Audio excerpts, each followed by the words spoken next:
Hey guys, and welcome back to the channel. This kickstarts my little series entering the new year to become the best version of you financially, mentally, achieve our goals and set out for success in 2024. So today we're kickstarting with 24 money hacks for a really successful 2024. The first one is going to be review your savings accounts. It is no secret that interest is at an all-time high at the minute. If you're looking to save money for the future, maybe it's your first property, maybe you're just squirreling away money every single month to build an emergency fund, then this is great news for you. You're going to effectively get a much better return than you once could on your money, so take full advantage of it whilst the rates are still high. All you're going to need to do is go onto Google, literally type in compare savings accounts, and then you're going to do a little bit of research and find the best account suited for you. The type of account you select is going to be completely dependent on your circumstances, but if you're willing to lock your money in for a period of time, you're going to get a better interest rate, whereas if you want instant access, the rate is going to be a little bit less. Also take advantage of any allowances that you're not using at the minute, so make sure you're using your ISA allowance to allow for a tax-free environment. Number 2 is going to be for all my working from home guys and girlies, and that is going to be to look into the working from home allowance. Obviously working from home has amazing perks, but it also means you are running a house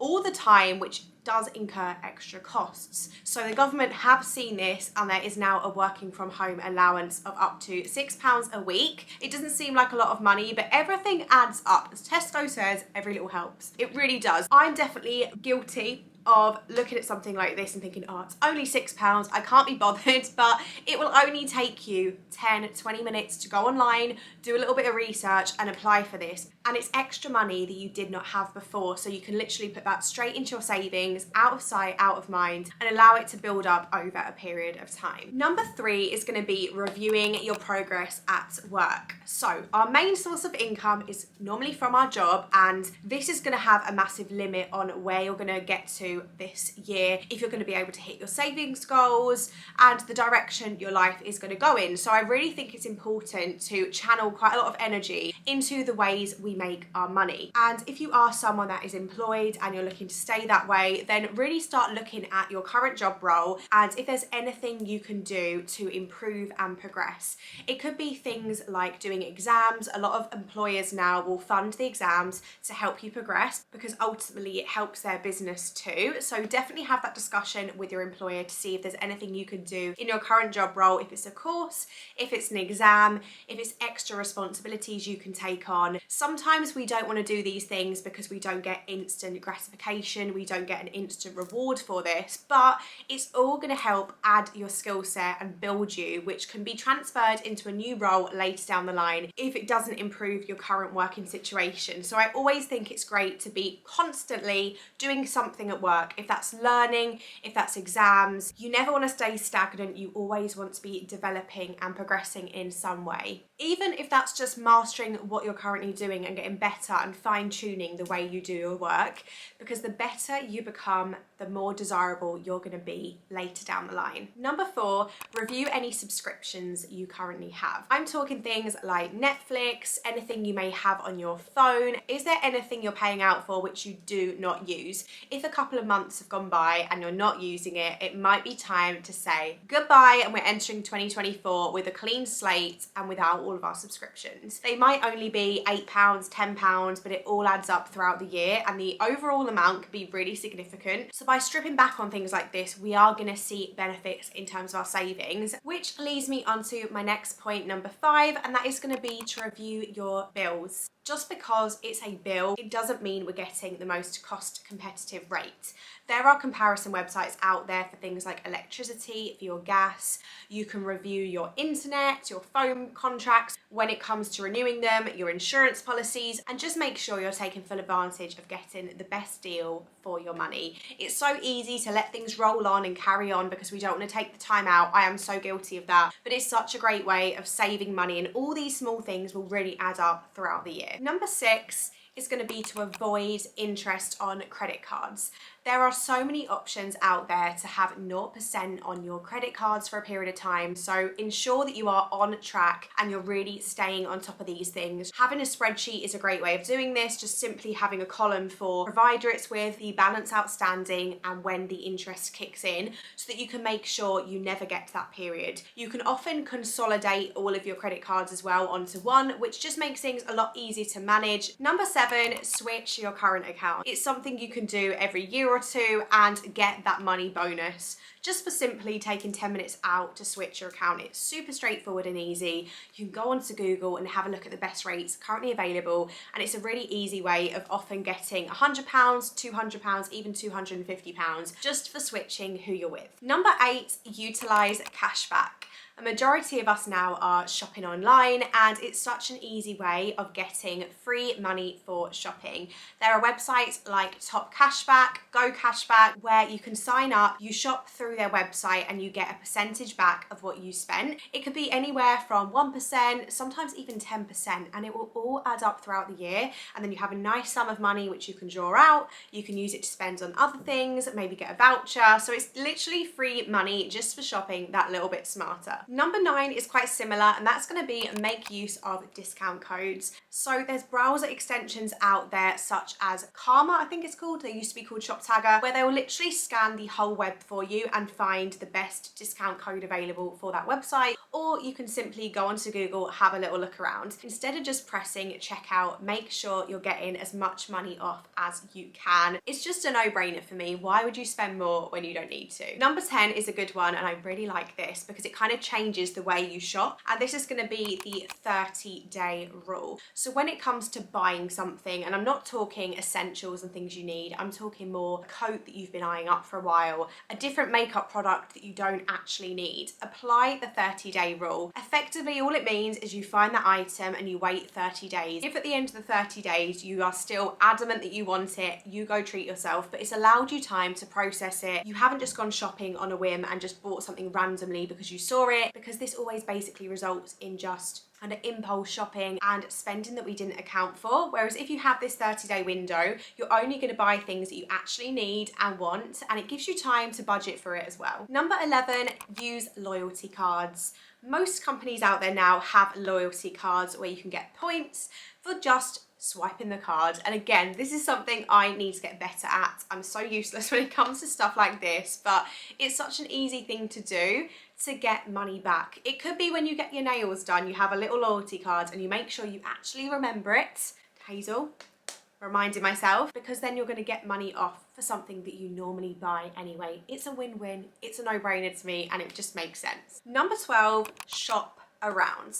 There is no rush when you're buying something. It's really exciting to go online and find something we want to buy, but we can do our research. We can commit a little bit of time shopping around, making sure we're getting the best deal. And this doesn't just apply to an item we want, it also applies to our day-to-day spending as well. It could be where you shop for your weekly food shop or where you get your essentials from. Make sure you're actually going to the best, cheapest places for these things, because it's all things like this that it's only 10p difference, 20p difference, maybe £1, but it will all compound and add up to a great sum throughout the year. Number 13 is kind of similar, but it's going to be to shop cheaper and to shop non-branded. So when we're buying things for our house, certain things we know the brand is great and we'll stick to those. But there might be certain things you're buying which a non-branded product or a dupe of it will be just as good, and you can just make that easy switch, transition over and try the new products out. It's not always fun doing this, but if we're looking to be more financially savvy and savings is our main goal for 2024, then it's little sacrifices like this that you can make each and every single day that will really add up throughout the year. And I think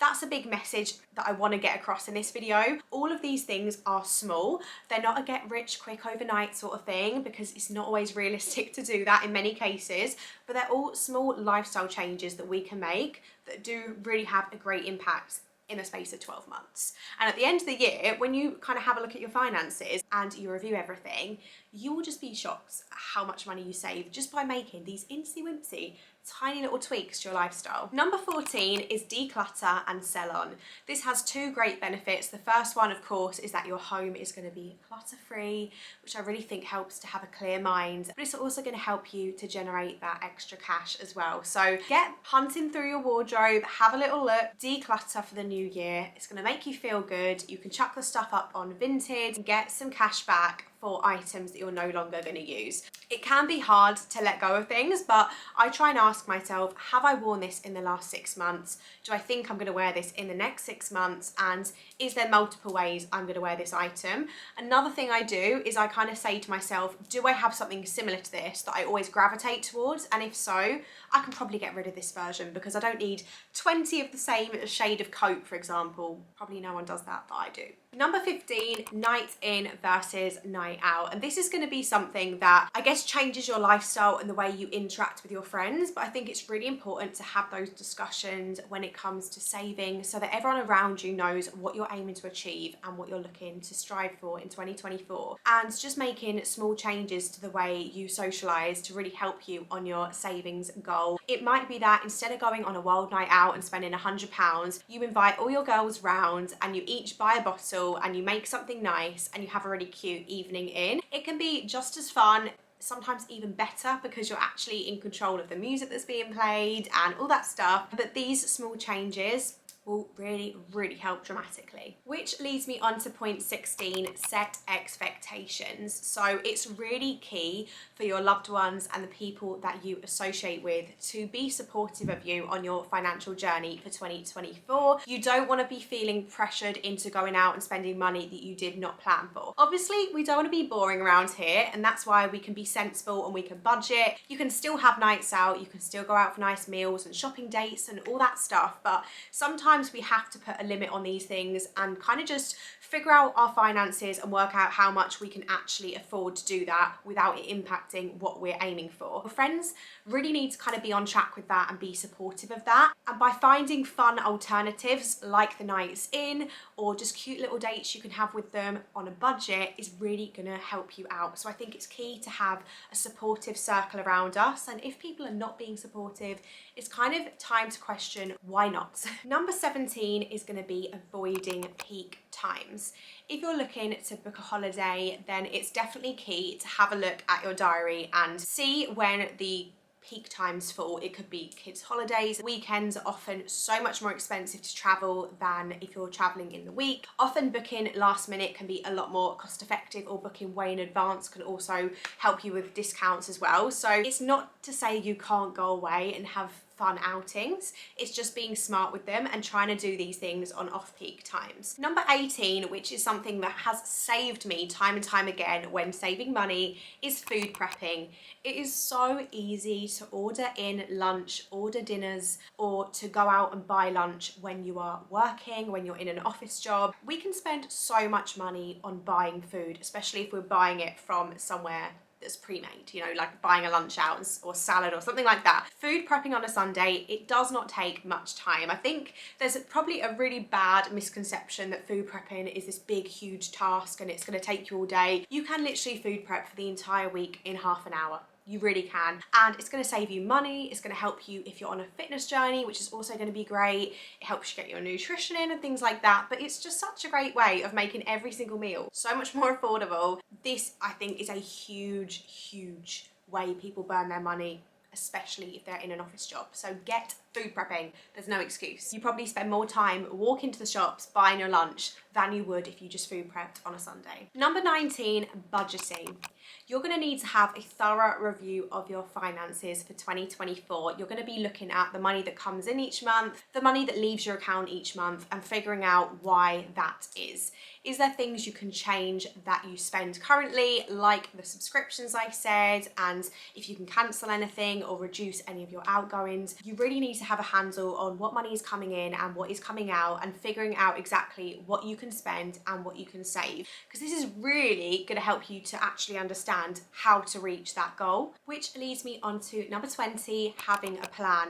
It's all well and good saying I'm saving or I want to buy a house, but you need to actually have a physical plan you can see so you know what you need to do to get there. If it's buying a house, it's really great to actually get a feel for what you're looking to buy and be realistic with it. So have a look at properties in your area that you're looking to purchase and have a look at the sort of prices these are. Then figure out exactly how you're going to make that happen. There are lots of calculators online that will help you figure out what you can currently borrow for mortgages based on your salary. And this might either highlight you're so far away, which means you really need to kind of up your skill set at work and progress so that you get to a point where your salary is higher so you can borrow more money, or it might highlight that you just need to save a bit more of a deposit and then you can figure out how you're going to get there. Obviously the house is kind of the most extreme thing in this case, but even if you're looking to buy a new car or a new phone or even a bag or shoes or anything like that, it's always good to actually have a plan of how you're going to get there,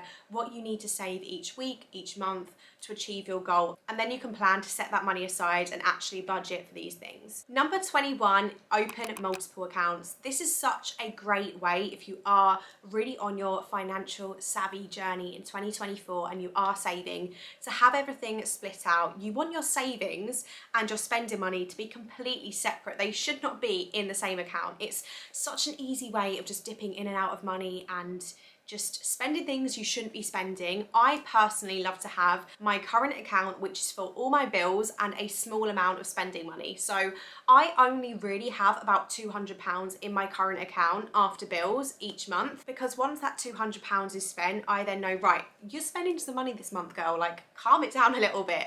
And then I can make that decision if I want to take the money from another account or not. I have a buffer account as well, so I always like to keep a certain amount in that each month, and that's effectively where I can transfer money into my current account if I need it.